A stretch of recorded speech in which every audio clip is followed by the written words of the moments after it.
Praise the lord. Christmas ભાઈએ તથા બહેનો, દિવ્ય દયાના દિવ્ય સંદેશમાં તમારું સ્વાગત છે. ફેબ્રુઆરી 14મી તારીખ. આ સંદેશ હમણાં તમારા સૌ માટે વિશે પ્રાર્થના કરું છું. તમારા બાઇબલ લઈ લો, પ્રભુના વચન સાંભળીએ.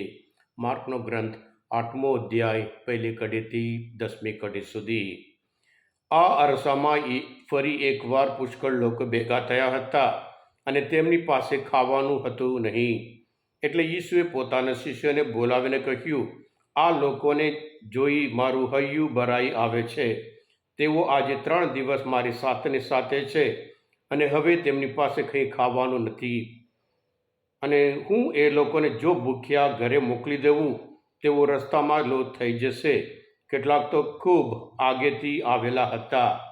શિષ્યોએ કહ્યું, અહીં વગડામાં આટલા બધા લોકોને રોટલા શી રીતે પૂરા પાડી શકાય? ઈસુએ તેમને પૂછ્યું, તમારી પાસે કેટલા રોટલા છે? શિષ્યોએ કહ્યું, 7.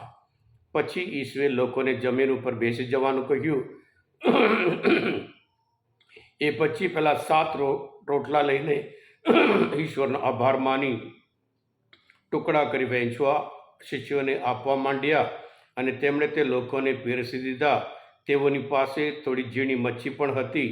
તેને માટે ઈશ્વરની સ્તુતિ કરીને ઈશ્વરે તે પણ વહેંચી આપવા કહ્યું. બધાએ ધરાઈને ખાધું અને વધેલા ટુકડા ભેગા કર્યા તો 7 ટોપલા ભરાયા. લગભગ 4000 તો માણસો હતા. તેમને વિદાય કરીને તરત જ ઈસુ શિષ્યોની સાથે હોડીમાં બેસીને દલમાનુથાના પ્રદેશમાં ચાલ્યા ગયા. આ પ્રભુની વાણી છે, તે આપણો આધાર છે. ક્રિસ્મસ ભાઈ તથા બહેનો, પ્રભુ ઈસુ યહૂદી વિસ્તાર છોડી બિન યહૂદી વિસ્તારમાં આવે છે. ત્યાં એક સ્ત્રી આવે છે, બિન યહૂદી, કે છે એની છોકરીને અપદૂત વળગ્યો છે અને પ્રભુ ઈસુ ધ્યાન નહીં આપતા અને ફરી કહે છે. અને પછી પ્રભુ ઈસુ કહે, જા, તારી છોકરી સાજી થઈ ગઈ. અને તે ક્ષણે તે સાજી થઈ ગઈ હતી. અને ત્યાર પછી જે મૂંગા અને બહેરા માણસને એમની પાસે લાવે છે અને પ્રભુ ઈસુ એને સ્પર્શ કરીને સાજાપણું આપે છે અને એ અદ્ભુત ચમત્કાર થઈ જાય છે. આ વાત બધે ફેલાઈ ગઈ. અપદૂતમાંથી મુક્તિ અને જે મૂંગો હતો એ બોલતા થઈ ગયો. ક્રિસ્મસ ભાઈ બહેનો, આ અક્ષય રોટી માતીના ગ્રંથમાં 2 વખત, માર્કના ગ્રંથમાં 2 વખત, લુકના ગ્રંથમાં 1 વખત અને યોહાનના ગ્રંથમાં 1 વખત આવે છે. માર્કના ગ્રંથમાં 6ઠ્ઠો અધ્યાયમાં પ્રભુ ઈસુ આ ચમત્કાર યહૂદી વિસ્તારમાં કરે છે. ત્યાં તો 5 રોટલા અને 2 મચ્છી 5000 લોકોને ખવડાવ્યા અને 12 ટોપલા ભરાયા. અને બિન યહૂદી વિસ્તારમાં આવીને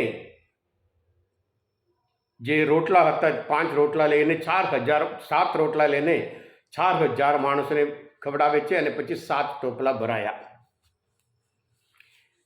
પહેલા ચમત્કારમાં એમના શિષ્ય પોતે એમને કહે છે, આ લોકોને મોકલાવી દો. અને અહીંયા પ્રભુ કહે છે, તમે પોતે એમને ખવડાવો. એ લોકો કે સી રીતે ખવડાવે? સી રીતે?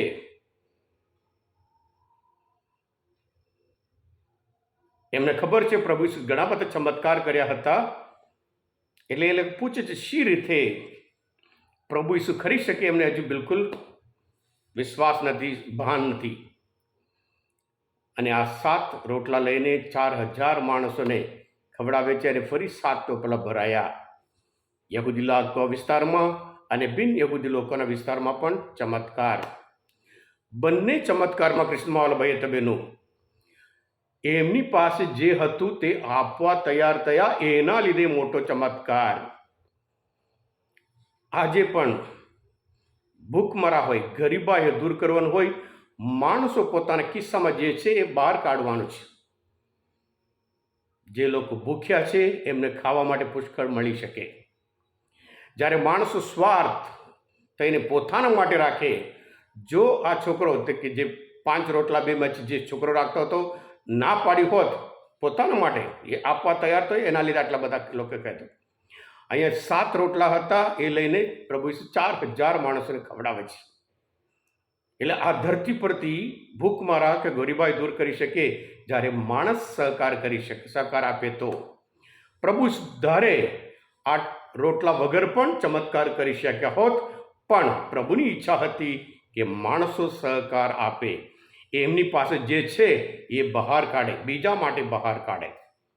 હા કિસ્માલા ભાઈ તબેનું, આજે પણ આપણે જાણીએ છીએ દુનિયામાં જ્યાં જ્યાં ભૂખમરા હોય, જ્યાં જ્યાં ગરીબાઈ હોય, ખ્રિસ્ત ધર્મ પ્રત્યે પુષ્કળ અનાજ હોય, જાત જાત રીતે મદદરૂપ કરવામાં આવે છે.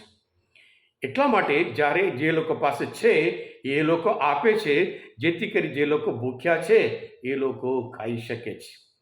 પ્રભુ ઈસુના કાર્ય આજે પણ ચાલુ રહે છે.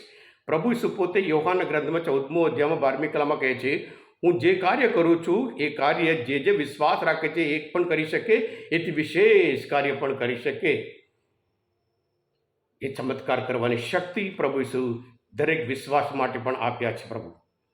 અને આજના શુભ સાંભળે આપણે પણ આપણી પાસે જે કંઈ હોય થોડું થોડું આપીએ, ત્યાર પછી મોટો ચમત્કાર ગરીબાઈ દૂર થઈ શકે.